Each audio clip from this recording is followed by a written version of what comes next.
Oh my god, it's getting started. He's gonna talk about the notch. The thing that I don't realize, he's gonna talk about the notch.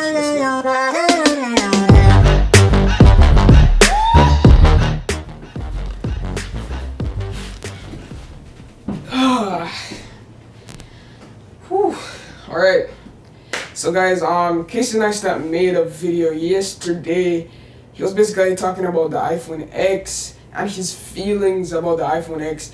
But to be honest guys, I think Casey Neistat was really biased in that video, and he didn't really did his research in order to give his critical opinions. I'm not a Casey hater or anything. I love Casey, but he needs to be stopped because that video is just really frustrating. Everything that he does was kind of pissing me off. He had some valid points, and he had some points that really lacked knowledge to even talk about. Now, before you guys start saying, hey, you don't have the phones,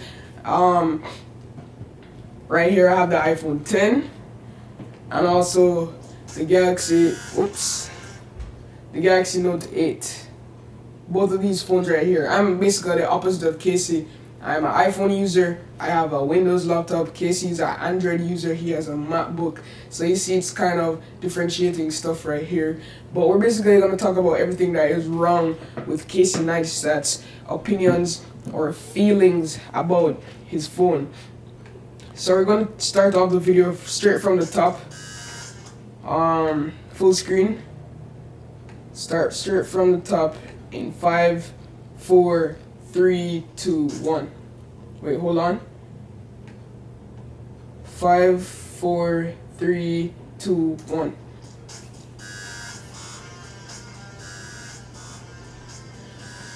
Alright, so every time he says something, we're gonna stop it and counteract. So I thought I'd make a quick video sharing with you some of what I like and some of what I don't like about this phone. If you don't feel like watching the whole video, long story short, I really like this thing. I'm more of an Android guy than I am an iPhone guy, but I've always carried an iPhone and an Android phone. 10 years ago, I slept on the street to be the first person to get the iPhone 1 when it came out. Plus, to hide it. It's like they're owning the fact that this thing's got a protrusion. If you can't make it perfectly beautiful and flush like it is on the Galaxy or on the old iPhones, the next best thing is just to own it. Now, they call this thing all screen, and it sort of is, besides the, I like that there's no more button down here, but I will say I was out shooting the other day trying to use this with my drone, and the whole phone crashed. And because there was no physical home button, the DJI app crashed, and there's no way for me to crash this app to get back to home screen because there's no home screen button. Alright, so this is where I talk about Casey not being able to fully do a research, then made this video. If Casey had done his research, he'd realize that whenever an application is in the landscape mode, there's the home button bar at the side of the phone. So if you try to swipe up from the bottom in portrait mode, obviously it's not gonna work. But I've tried the DJI app and I realized that it has some issues because sometimes it works from the portrait mode at the bottom and sometimes at the right at the side. But in all honesty, technically the way how it's supposed to work is once an app is in landscape mode, you're supposed to swipe from the landscape position instead of portrait. So Casey right here again, lack of knowledge, 10 all his subscribers sort of bullshit. So nothing I do. You could see the white icon right there, that's where he's supposed to swipe from. And even if that happened, all he had to do is press the sleep button, unlock the phone again, and it would work. But this is all his fault. He's creating problems of his own, and he's complaining about it without doing a lot of research. You can get it, you can lock the phone, and then unlock the phone, and Face ID it open, okay?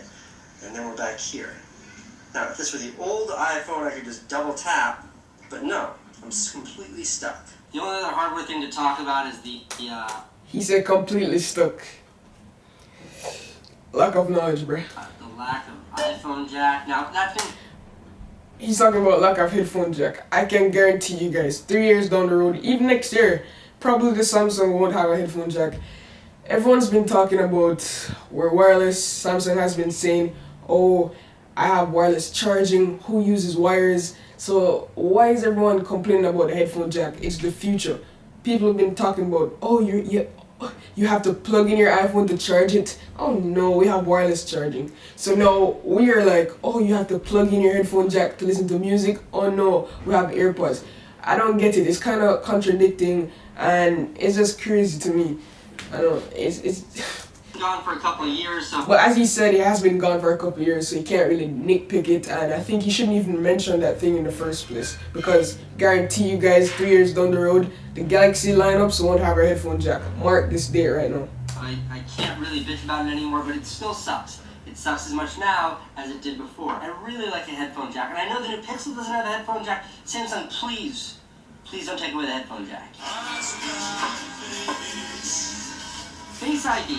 They better not take away that headphone jack after that savage commercial. They better keep that headphone jack until it's the end of the world or something, or else the trolls are gonna be on. Jailbreak, the thing everybody's been talking about. It's good.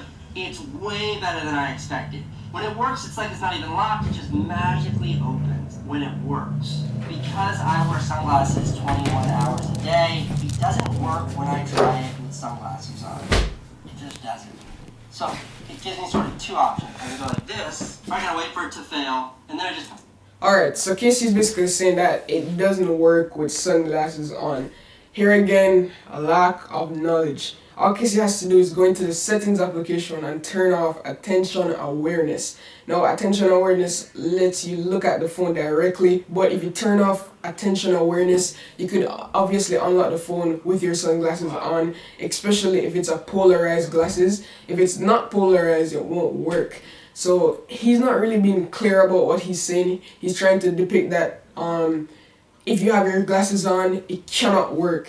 I just think he should be more transparent. He has a huge following, and it's not right to be blasting Apple for things that he's not explaining properly to his subscribers. And everyone will be thinking, oh no, I can't get the iPhone because I wear glasses, and oh my god, it's not going to work with my glasses. So I think he just really needs to be more transparent here and just be honest instead of hiding around the bushes and going after Apple in the back. But anyways, let's continue. Punch in my key code circa 2011. It's fine. I do wish there was a redundant measure there.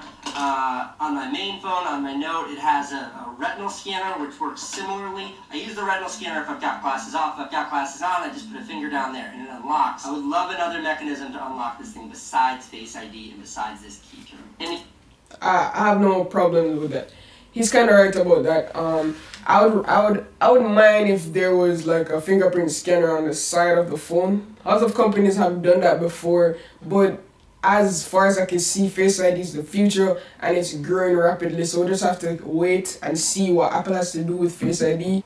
To get really specific, it does this thing where it tries to unlock with Face ID, and there's about a 2-second wait before the keypad comes up. So that means 2 seconds of waiting before I can actually punch in my code and unlock it.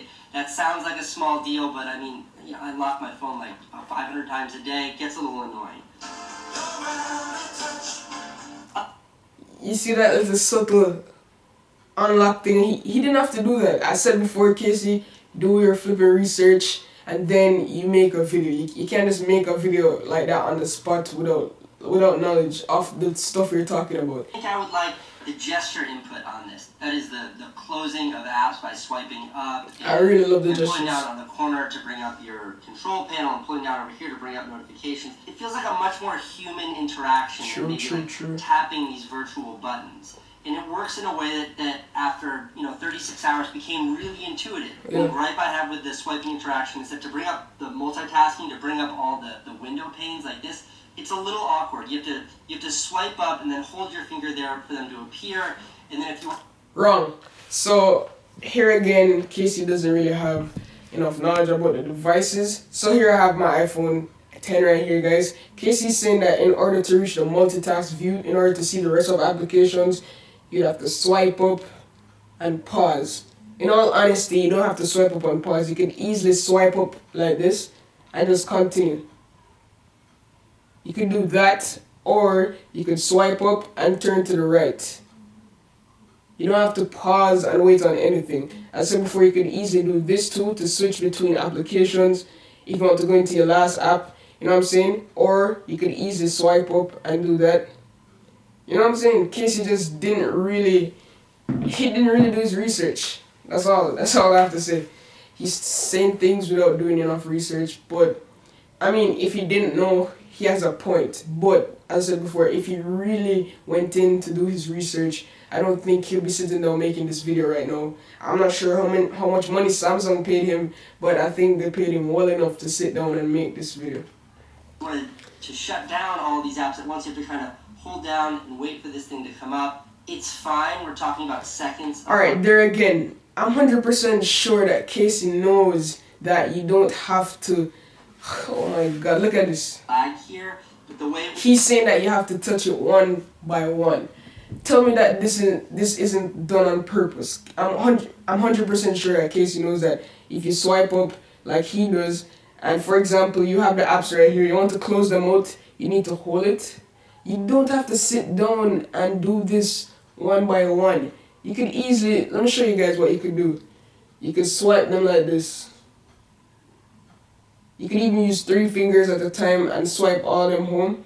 I don't want to close off my voice recording, but yeah, Casey's trying to tell you guys that you only could close all these applications by tapping this inscrumptious small little button right here. But in real honesty, guys, you could use three fingers, swipe up, and you'll get them out as fast as possible. So there again, Casey's talking stuff to people that isn't true. And it's kind of sad the way how he's portraying this entire video. It's subtle.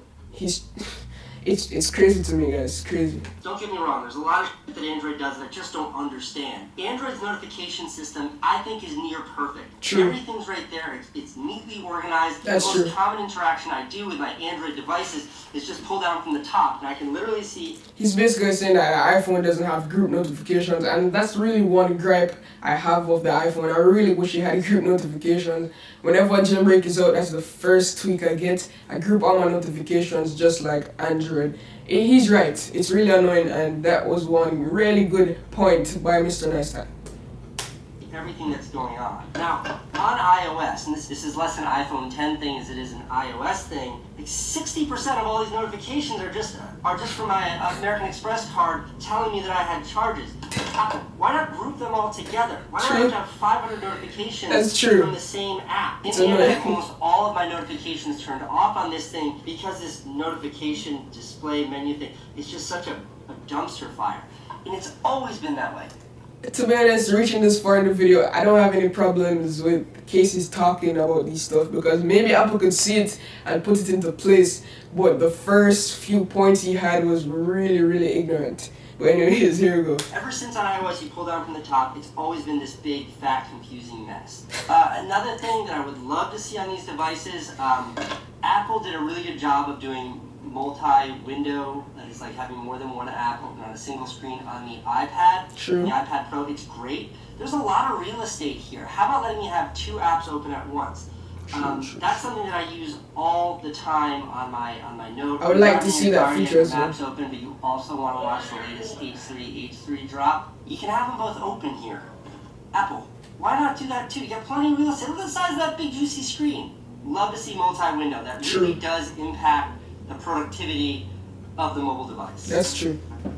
Yo, I don't think we should talk about this. Oh my god, it's getting started. He's gonna talk about the notch.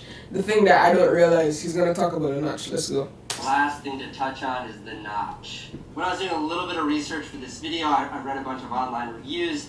A lot of people said that the notch. You see that lift up glasses thing he done again? Come on, Casey. Come on. Notch just kind of goes away, like you get used to it. I disagree. The notch never stops being annoying. It's like this omnipresent thing that I look down at this beautiful For me personally, guys, the notch, I do not see an issue with the notch. It was an issue before I had the phone. While using the phone, I honestly don't realize that the notch is there, to be honest. It's more of a characteristic of the phone now. And I think it serves a great purpose because the Face ID and the true depth sensor, and also it doesn't bother me at all. People, if you use this phone with the notch, you realize that it's not there. Trust me on this one. Casey's just over, or he's just exaggerating. He's just ODing on the whole notch thing. He's trying to get a one-up off it, trying to make people back him on it. It's just really sad.